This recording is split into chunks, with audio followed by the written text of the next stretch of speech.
So hello students, ये आप लोगों का वेक्टर अलजेब्रा एक बहुत अच्छा और बहुत ज़्यादा इम्पॉर्टेंट चैप्टर है। ठीक है, इसमें जो हम लोग डिस्कस करेंगे वो वेक्टर क्वांटिटीज़ के बारे में डिस्कस करेंगे। तो फिजिक्स में आप लोगों ने समझ रखा होगा कि वेक्टर क्वांटिटीज़ क्या होती है। वो क्वांटिटीज़ जिनके पास मैग्नीट्यूड और डायरेक्शन दोनों होते हैं वो होते हैं हमारे वेक्टर। ठीक है, वेक्टर यूनिट्स होते हैं, यानी कि वेक्टर क्वांटिटी होते हैं आप लोगों के। ठीक है, अब जैसे कि इस चैप्टर में बहुत ज़्यादा फार्मूलाज हैं, तो मैं आप लोगों को सारे फार्मूलाज तो नहीं बता रहा एक साथ, क्योंकि ज़्यादा फार्मूलाज बताऊंगा तो कन्फ्यूज़न होने शुरू हो जाएंगे। जिस क्वेश्चन में जो फार्मूला लगेगा हम हाथों हाथ डिस्कस करेंगे और उसके बारे में समझाने की कोशिश करेंगे। ठीक है, सो 10.1 में जो आप लोगों का पहला क्वेश्चन है वो है represent graphically a displacement 40 kilometre 30 degree east of north. यानी कि देखिए 30 डिग्री हमें लेना है ईस्ट ऑफ नॉर्थ। हमने एक 10 किलोमीटर का स्केल बनाया, यहाँ पर ईस्ट, वेस्ट, नॉर्थ और इधर ये साउथ हो गया। अब आप लोगों को 30 डिग्री ईस्ट ऑफ नॉर्थ, यानी कि ये जो एंगल है आप लोगों को इधर 30 डिग्री बनाना है। ये जो चीज़ कहलाएगा आप लोगों को 30 डिग्री ईस्ट ऑफ नॉर्थ। और ये जितने भी स्केल हैं 1 2 3 4, ठीक है, ये हर स्केल 10 किलोमीटर का है। तो आप लोगों को इसमें कोई भी प्रॉब्लम नहीं होनी चाहिए। अब हम नेक्स्ट क्वेश्चन की तरफ बढ़ते हैं। नेक्स्ट क्वेश्चन हमारे पास क्या है, आप लोग क्लासिफाई करना है the following measures as scalars and vectors. इनमें से कौन सा स्केलर है और कौन सा वेक्टर है, आप लोगों को सिर्फ ये बताना है। तो जैसे कि 10 किलोमीटर है आप लोगों का, ठीक है, 10 किलोमीटर में आप लोगों को ये बताना है यहाँ पर कि ये स्केलर है वेक्टर। तो यहाँ पर इसका आंसर लिखा है 10 kg is a scalar quantity because it involves only magnitude.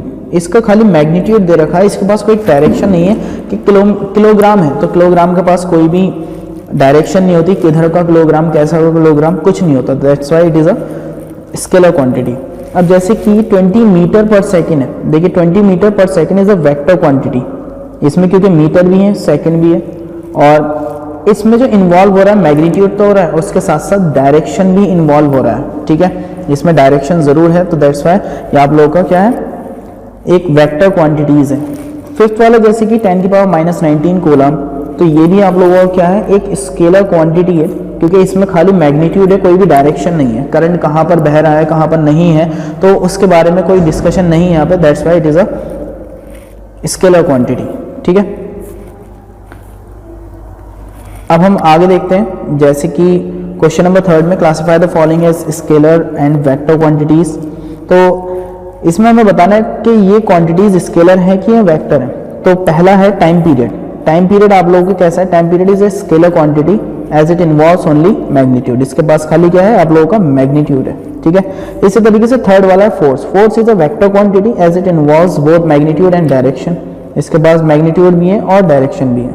ठीक है, अब हम आगे बढ़ते हैं। यहां पर इस फिगर को देखिए, आइडेंटिफाई द फॉलोइंग वेक्टर्स। हमें ये आइडेंटिफाई करने हैं वेक्टर्स, ठीक है, कि को इनिशियल है या इक्वल है या कोलिनियर बट नॉट इक्वल। अब देखिए को इनिशियल क्या है वेक्टर। को इनिशियल जैसे कि वेक्टर ए और डी को देखते हैं। पहले हम इन वेक्टर्स को देख लेते हैं। ये ए वेक्टर, ये बी, इधर सी और इधर डी। ठीक है, ये आप लोगों के वेक्टर्स निकल आए। अब ए एंड डी आर को इनिशियल। ये क्या है आप लोगों के को initial, because they have the same initial point. जो सेम पॉइंट से निकलते हैं वेक्टर्स वो को इनिशियल होते हैं। इसी पॉइंट से ये दोनों वेक्टर्स निकल रहे हैं, एक इधर को और एक ये वेक्टर इधर को निकल रहा है, तो इसलिए ये आप लोग के को इनिशियल हो गए आप लोग के। अब सेकंड है इक्वल वेक्टर्स। कौन कौन से इनमें इक्वल है, तो बी और डी इक्वल है। एक तो बी वाला और एक ये डी वाला, क्योंकि ये दोनों ही सेम डायरेक्शन में जा रहे हैं, यानी कि नीचे की तरफ जा रहे हैं, इनका डायरेक्शन सेम है, तो इस वजह से ये इक्वल है। और सेम मैग्नीट्यूड है इनके पास और डायरेक्शन भी सेम ही मैग्नीट्यूड है, यानी कि मैग्नीट्यूड तो दे ही नहीं रखा है इसका एक तरीके से देखा जाए। तो इसमें खाली क्या है, डायरेक्शन इनका सेम है, तो हम यहाँ से देख के पता लगा सकते हैं कि आप लोगों का ये वेक्टर कैसे हैं। ठीक है, अब आगे यहां पर है vector A and C are collinear but not equal. A और सी आप लोगों का कोलिनियर है लेकिन इक्वल नहीं है। क्यों, एक तो इस डायरेक्शन में जा रहा है और दूसरा दूसरी डायरेक्शन में जा रहा है, तो ये इक्वल तो नहीं है, लेकिन ये क्या है, कोलिनियर है। ठीक है, this is because although they are parallel, क्योंकि ये पैरेलल है, their direction are not the same. इनका डायरेक्शन सेम नहीं है बट क्या है, कोलिनियर। ठीक है, आगे बढ़ते हैं। क्वेश्चन नंबर 5 आप लोग सेल्फ कर लेना, ट्रू फॉल्स वाला क्वेश्चन है। अब हम नेक्स्ट एक्सरसाइज की तरफ बढ़ते हैं। यहाँ पर हमें मैग्नीट्यूड बताना है। मैग्नीट्यूड में जो फॉर्मूला होता है आप लोग यूज करते हैं इस तरीके से, किसी का भी मैग्नीट्यूड बनाना है तो ए वेक्टर का मैग्नीट्यूड आप लोग इसे अंडर रूट के अंदर लिखेंगे A square plus B square plus C square, ठीक है, A square plus B square plus C square, इस तरीके से आप उसका मैग्नीट्यूड बना सकते हैं। अब जैसे कि मैं एक ही क्वेश्चन करके दिखाता हूँ आई जे के, तो इसके जस्ट कॉफिशिएंट में क्या है 1, इसके कॉफिशिएंट में भी 1 और इसके भी कॉफिशिएंट में 1 आएगा, तो तीनों का स्क्वायर कर दिया, वही आप लोगों का मैग्नीट्यूड हो गया है, ठीक है। तो इसी तरीके से आप लोगों को सारे पार्ट्स करने होंगे इसके। अब हम आगे बढ़ते हैं क्वेश्चन नंबर 3 की तरफ। क्वेश्चन नंबर 3 हमारा पास ये आएगा, write two different vectors having same direction. दो डिफरेंट वेक्टर लिखने हैं जिनके डायरेक्शन हमारे पास सेम है। देखिए आई जे के 2i 2j 2k, तो ये डायरेक्शन इनके कंसिडर कर लेते हैं। हमें ये दो वेक्टर्स हैं, एक p है और एक q है। अब हमें निकालना होता है इनका डायरेक्शन कोसाइन।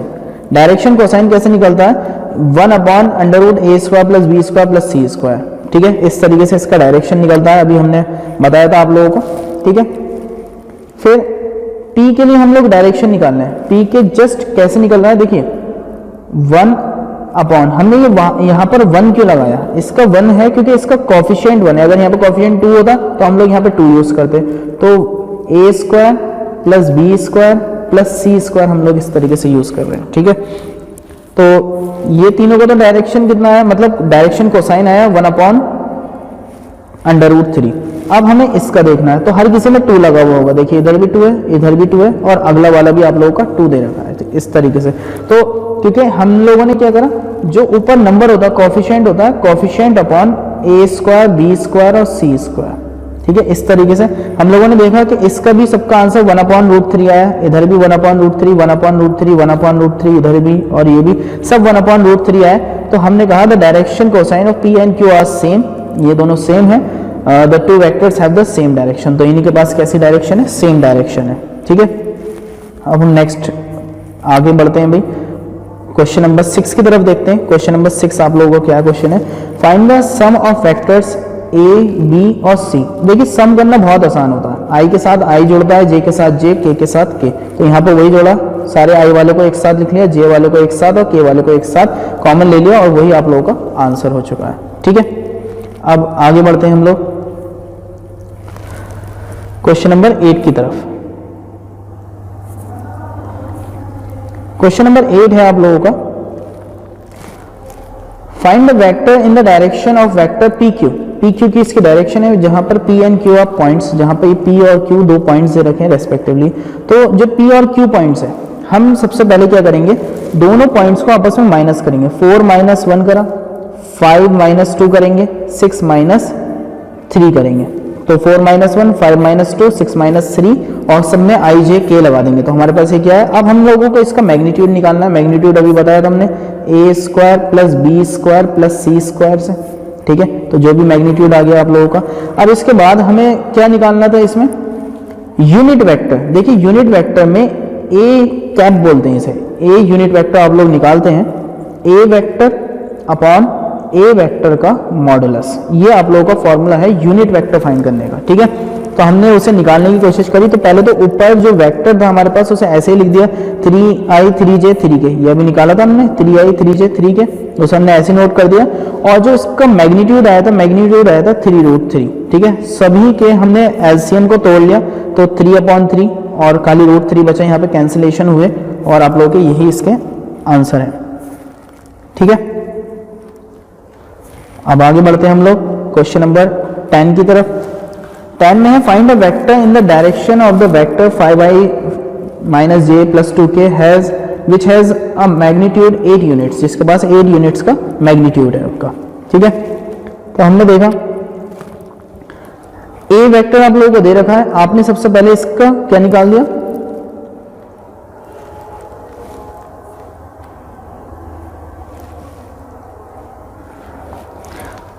ए दे रखा है आप लोगों ने, इसका सबसे पहले under root A square B square C square निकाल दिया। अभी जो मैंने बताया था किस तरीके से निकलेगा, तो हमने अंडर रूट 30 आ गया।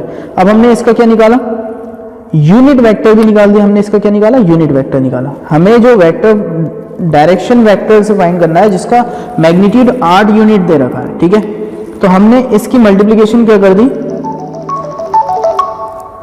हमने इसकी मल्टीप्लिकेशन कर दी आप लोगों की 8 से, क्योंकि मैग्नीट्यूड 8 दे रखा है तो हमने इसलिए इसकी मल्टीप्लिकेशन कर दी 8a vector is equal to, और ये जो पूरा है, ठीक है, इस पूरी की मल्टीप्लिकेशन देखिए 8a vector is equal to 8 और ये पूरा नंबर ये वाला हमने इस तरीके से मल्टीप्लिकेशन करके नोट कर दिया और वही आप लोगों का आएगा 8 5 40 upon root 3, 8 1 8 upon root 3, 8 2 16 upon root 3।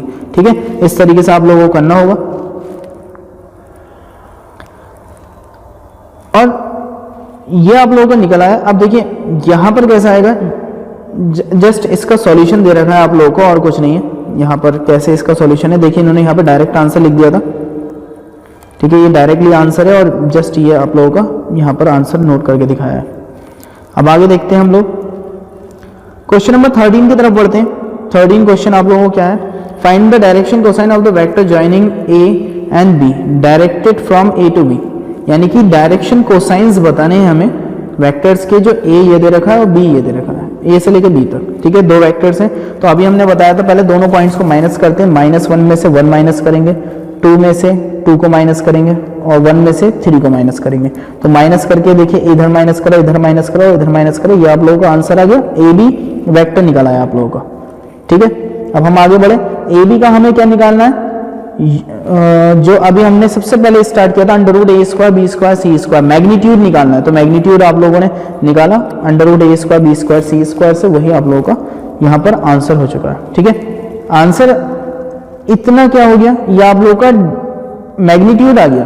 ठीक है, अब हर नंबर को, जैसे कि ये -2 है तो -2/6 कर दिया, -4/6 कर दिया, 4 है तो 4/6 कर दिया। यही आप लोगों को कटिंग करी, 2 1 2 3 2 2 4 2 3 6 और ये आप लोगों के आंसर चलते रहे। ठीक है, इस तरीके से आप लोग निकाल सकते हैं। अब हम लोग देखते हैं नेक्स्ट क्वेश्चन। 15 तो नहीं, 16 देख लेते हैं। Find the position vector of the mid point of the vector joining the points P and Q। हमें क्या निकालना है, इसका पोजीशन वेक्टर निकालना है। अब ये पोजीशन वेक्टर कैसे निकालते हैं, ठीक है, P हैगा आप लोगों के पास और Q पॉइंट हैगा, तो आप लोगों को क्या करना होगा, the position vector of mid point R और the vector joining the points, इसको और इसको जब पॉइंट्स को ज्वाइन करते हैं तो हम उसे इस तरीके से लिख सकते हैं। अब ये आप बोलेंगे सर OR क्या है, जो हमारे पास R है, ठीक है, हमें उसमें देखना है। पहले तो हम लोगों ने क्या कर लिया, 2i 3j 4k कर लिया। ठीक है, 2i 3j 4k यहां से जो दे रखा है 2i 3j 4k कर लिया। इसी तरीके से यहां पर क्या कर लिया, 4i 1j -2k यहां पर कर लिया। मिड पॉइंट का मतलब है दोनों को डिवाइड करेंगे 2 से, तो दोनों वेक्टर्स को हम लोगों ने प्लस करा। अब प्लस करना भी बताया था, i के साथ i जुड़ता है, j के साथ j और k के साथ k जुड़ता है आप लोगों का। ठीक है, तो वो जोड़ा आप लोगों का और डिवाइड हम लोगों ने कर दिया इसे 2 से, कॉमन लेके 2 से डिवाइड हो गया ये। ठीक है,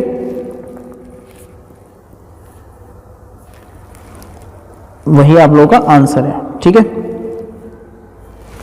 अब आगे बढ़ते हैं। नेक्स्ट क्वेश्चन हमारे पास क्या है, वाओ ये करना है, ये तो काफी बड़ा लगता है देखने में, तो इसलिए इसे करना चाहिए।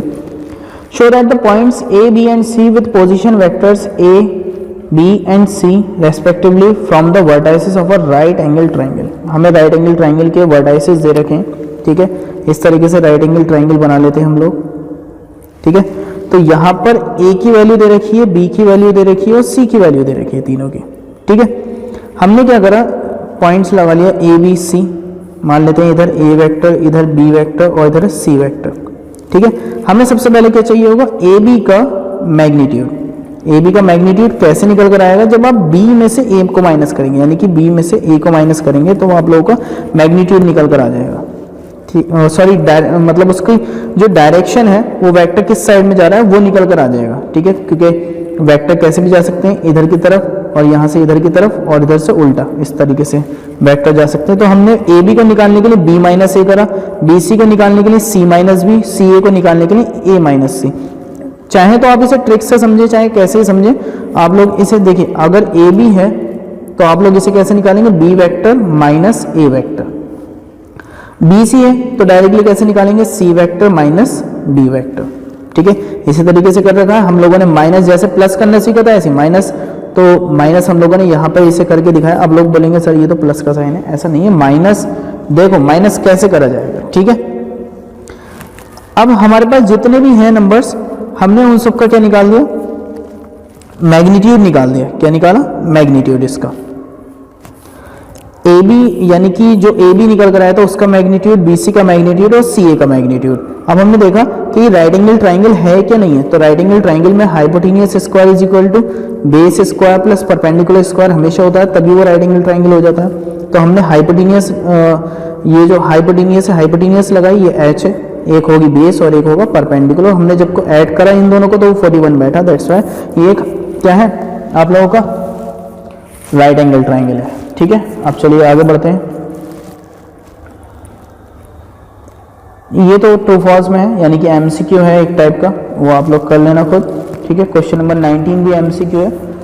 सो 10.3 exercise, find the angle between two vectors a and b. Magnitude भी दे रखा है, मैग्नीट्यूड √3 एंड 2 है दोनों के रेस्पेक्टिवली।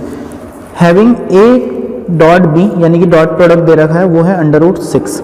ठीक है, देखिए जो हमें एंगल फाइंड करने का तरीका होता है वो हमें पता होता है ये formula, a dot b is equal to a vector का मैग्नीट्यूड और बी वेक्टर का मैग्नीट्यूड कॉस थीटा। इसी तरीके से हम लोग फाइंड कर सकते हैं।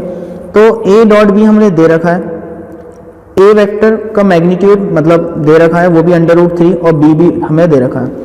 तो दोनों को हम लोगों ने डिवाइड में पहुंचा दिया, तो आंसर हमारे पास cos theta is equal to 1/√2 आ चुका है।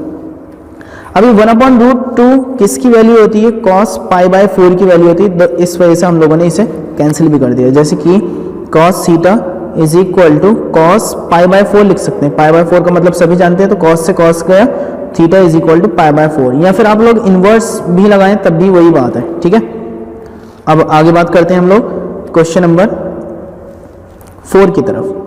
Find the projection of vector i3j plus 7k on the vector 7i minus j plus 8k।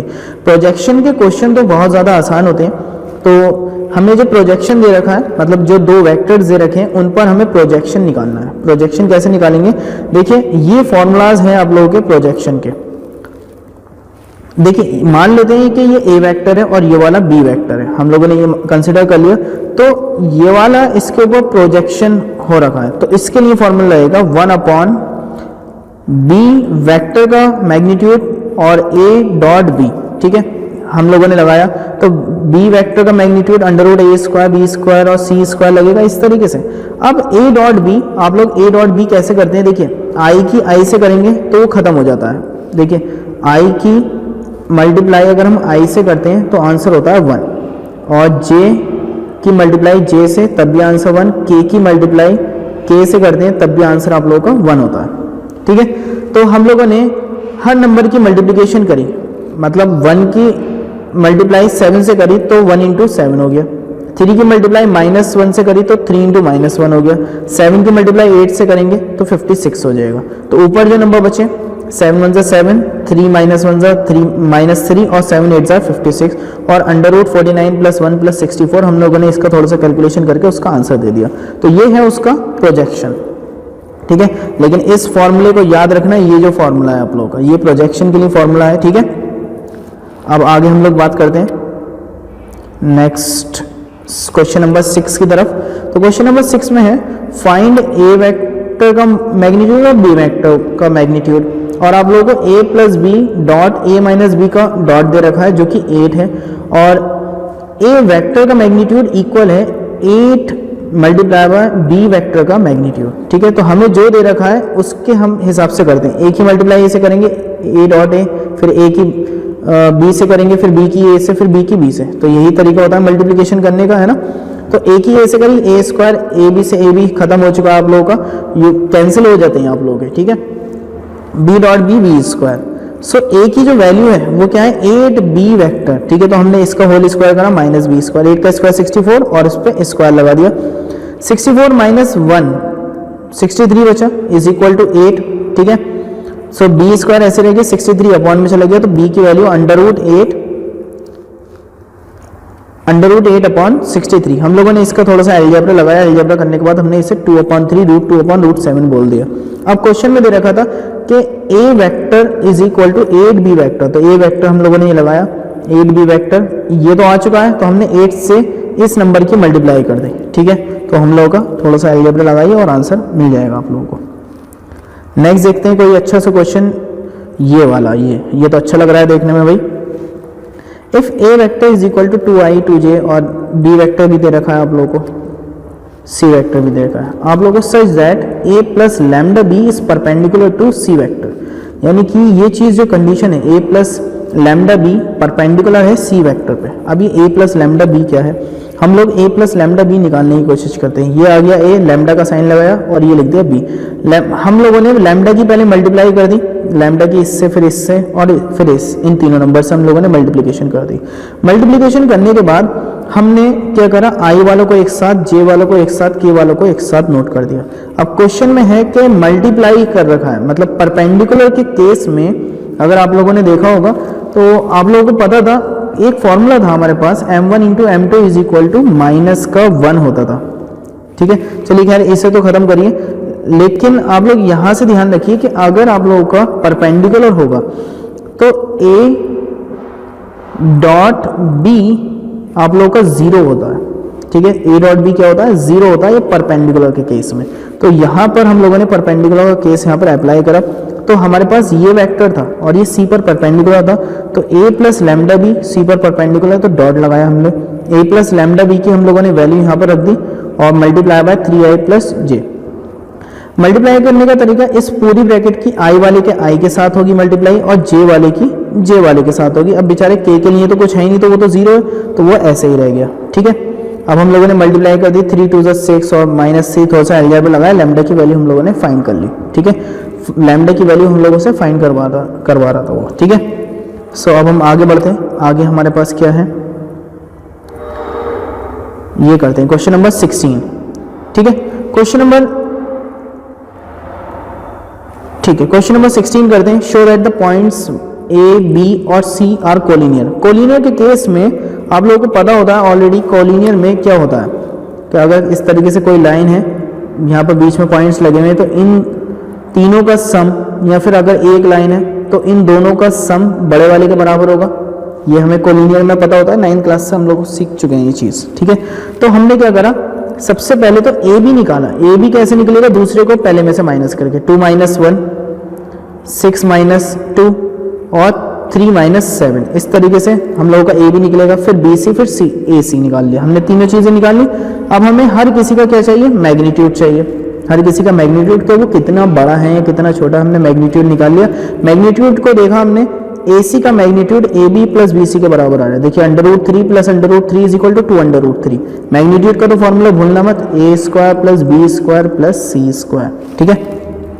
चलिए खत्म करते हैं इसे, आगे बढ़ते हैं। अब एक्सरसाइज 10.4 की तरफ बढ़ते हैं। देखिए अगर आप लोगों ने मैट्रिसेस या डिटर्मिनेंट्स कर रखा है तब जाकर आपको ये एक्सरसाइज समझ में आएगी, वरना तो आप इसे यहीं पर अभी छोड़ सकते हैं, ठीक है। फाइंड ए क्रॉस बी वेक्टर का मैग्नीट्यूड। ए क्रॉस बी करना है। देखिए ए डॉट बी अलग होता है और ए क्रॉस बी आप लोगों का ये डिटर्मिनेंट वाले फॉर्मूले से निकलता है इस तरीके से, ठीक है। तो आप लोगों को ए दे रखा है और बी दे रखा है, ठीक है। हमने इसे इस तरीके से अरेंज कर लिया, आई जे के, इसमें कोफिशिएंट देखा 1, इसका कोफिशिएंट -7, इसका कोफिशिएंट 7, ठीक है। फिर 3 - 2 और 2, 3 - 2 और 2। अब देखिए अगर हमें i के लिए निकालना है तो इन नंबर्स को खत्म करेंगे, इन दोनों की मल्टीप्लाई और इन दोनों की मल्टीप्लाई। 7 2 14 माइनस का, और माइनस का साइन लगाते हैं, ठीक है। माइनस माइनस प्लस हो गए और 2 7 फिर 14 निकल आया। अब अगर हमें दूसरा निकालना होगा, जैसे जे वाले के लिए निकालना है, तो इन दोनों को खत्म करते हैं बिल्कुल। हमारे पास नंबर क्या बचे, 1 की मल्टीप्लाई 2 से, 7 की मल्टीप्लाई 3 से, तो 1 2 2 और 7 3 21, ठीक है। एक क्वेश्चन को समझे, बाकी सारे क्वेश्चन समझ में आ जाएंगे आप लोगों के। इसी तरीके से अगर हमें आगे का निकालना होगा तो आगे कैसे निकालेंगे हम लोग, के वेक्टर को हम लोग खत्म करेंगे। 1 की मल्टीप्लाई 2 से -2 और 3 की मल्टीप्लाई 7 से, 3 7 माइनस का प्लस माइनस का 21। अब हम लोगों ने इसका सॉल्यूशन करा पूरे का, तो 19i प्लस 19j निकल कर है। अब इसका मैग्नीट्यूड निकाल दो दोनों को। अब जब दो ही नंबर है तो a square plus B square चलेगा, क्योंकि c तो है ही नहीं, ठीक है, c तो है ही नहीं यहाँ पर, तो इसलिए इसे खत्म, सिर्फ 2 का मैग्नीट्यूड प्लस हो जाएगा, ठीक है। सो चलिए आगे बढ़ते हैं। ये हमारे पास क्वेश्चन नहीं, ये वाला तो नहीं, ये question number 4, show that a minus b cross a plus b is equal to 2a cross b। ठीक है, हमने क्या करा, इसकी लेफ्ट हैंड साइड पिकअप कर ली, लेफ्ट हैंड साइड ली हम लोगों ने यहाँ पर, भाई इस पूरे ब्रैकेट की मल्टीप्लाई a से होगी फिर b से होगी, हम लोगों ने यहाँ पर नोट कर दिया, a की मल्टीप्लाई अब a से, a की मल्टीप्लाई b से, फिर b की मल्टीप्लाई a से और फिर b की मल्टीप्लाई b से। अब जो खत्म हो रहा था उसे खत्म कर दिया, a क्रॉस a यहाँ पर 0 होता है, इसी तरीके से b क्रॉस b यहाँ पर 0 होगा। ठीक है, तो a क्रॉस b और प्लस a क्रॉस b, देखिए उसमें इसमें जो होता है a क्रॉस b, क्रॉस वाले में आंसर 0 हो जाता है by distributive of vector product over addition. इस केस से again by distributing the vector product over addition, vector product on addition चल रहा है यहाँ पर, एक रूल होता है, या आप लोगों को नॉर्मली समझने की बात है, a क्रॉस b मिलाकर क्या हो जाएगा, 0 हो जाएगा। तो अब आप लोगों के पास क्या बचा, 2a क्रॉस b बचा। देखिए एक ये हो गया और एक ये हो गया, तो 2a क्रॉस b आप लोगों का बच चुका है। अब आगे बढ़ते हैं हम लोग, ये बड़ा क्वेश्चन है भाई, ये कराना है मुझे। ठीक है, question number 7, let a b and c given by इससे और ये दूसरा और ये तीसरा, देन शो दैट ये सारे नंबर इसके बराबर होंगे, यानी कि इसकी मल्टीप्लाई इससे करके ये नंबर बराबर होंगे। एक बार हमें लेफ्ट हैंड साइड लेनी है, एक बार हमें राइट हैंड साइड लेनी है। तो हमें a दे रखा है, b दे रखा है और c भी दे रखा है। सबसे पहले क्वेश्चन के अकॉर्डिंग b प्लस c निकाल लेते हैं, है ना। b पूरा लिख दिया हमने और c डायरेक्टली हम लोग कर रहे हैं। देखिए b1 c1, b1 c1, इन दोनों के i वाले टर्म्स को देखें, इन दोनों के i वाले टर्म्स को देखें। ठीक है, i वालों को एक साथ प्लस करा, j वालों को इन दोनों के एक साथ प्लस करा और फिर k वालों को दोनों के एक साथ प्लस करा। ठीक है, तो ये आंसर निकल आया। अब इसी तरीके से a जो वेक्टर था b प्लस c से मल्टीप्लाई होनी है, a वेक्टर तो ये था और b प्लस c ये निकल कर आया। अगर i के लिए निकालेंगे तो इन दोनों की मल्टीप्लाई अभी बताया था, j के लिए निकालेंगे तो इन दोनों के लिए मल्टीप्लाई, फिर k के लिए निकालेंगे तो इन दोनों की मल्टीप्लाई माइनस साइन के साथ। तो यहाँ पर मल्टीप्लाई कैसे हुई है आप लोग देख सकते हैं पूरी तरीके से, यहाँ पर मल्टीप्लिकेशन हो रखी है। ठीक है, मल्टीप्लाई हो गए। अब आप a क्रॉस b निकालेंगे जो कि राइट हैंड साइड में दे रखा था। देखिए राइट हैंड साइड में a क्रॉस b निकालेंगे और a क्रॉस c भी निकालेंगे, फिर दोनों को प्लस कर देंगे। तो हम लोगों ने a क्रॉस b निकाला, इसमें भी क्या तरीका लगेगा, i के लिए इन दोनों की मल्टीप्लाई, फिर j के लिए इन दोनों की मल्टीप्लाई, इसकी और इसकी, फिर हम लोग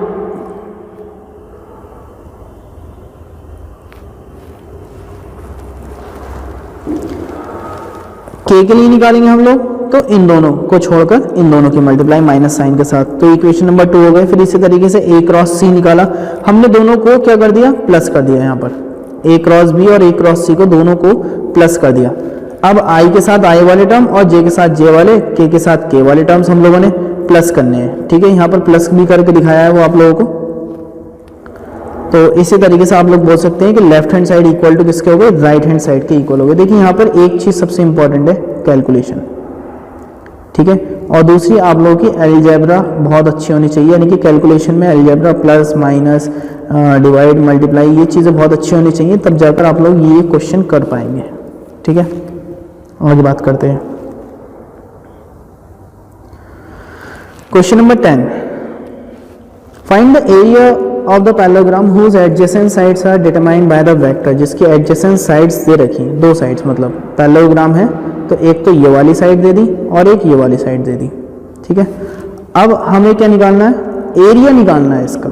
एरिया में क्या होता है, बेस इंटू हाइट होता है दरअसल। ठीक है, लेकिन इसके अंदर हम लोग अगर इन दोनों वेक्टर्स की मल्टीप्लिकेशन कर देंगे, क्रॉस प्रोडक्ट कर देंगे, तो वही आप लोगों का एरिया हो जाएगा। क्रॉस प्रोडक्ट करना आप लोगों को पता है किस तरीके से, अभी इन दोनों की मल्टीप्लाई है ना, फिर जे को निकालने के लिए इन दोनों को खत्म करते हैं, इन दोनों की मल्टीप्लाई। क्रॉस प्रोडक्ट में कई बार बता चुका हूँ। ठीक है, क्रॉस प्रोडक्ट करने के बाद आप लोग इसके क्रॉस प्रोडक्ट करने के बाद, जैसे कि ए क्रॉस बी हम लोगों ने दोनों का निकाल लिया, उसके बाद आप लोग इसका मैग्नीट्यूड निकाल दीजिए। ठीक है, मैग्नीट्यूड के लिए formula under root A square B square और सी स्क्वायर तो चलेगा ही। ठीक है, अब आगे देखते हैं हम लोग। ये मिसलिनियस एक्सरसाइज आ गई, मिसलिनियस तो खैर मुझे अभी करानी नहीं है। ये एमसीक्यू आ गया क्वेश्चन नंबर 12 और ये भी एक एमसीक्यू है। फिलहाल आप लोगों का चैप्टर यहाँ पर खत्म हो चुका है। नहीं, क्वेश्चन नंबर 10 अभी 10 तो कराया था, एरिया ऑफ पैरेललोग्राम, तो आप लोगों का चैप्टर यहाँ पर खत्म हो चुका है। फिर हम लोग देखेंगे किसी और क्लास में। ठीक है, थैंक यू एवरीवन।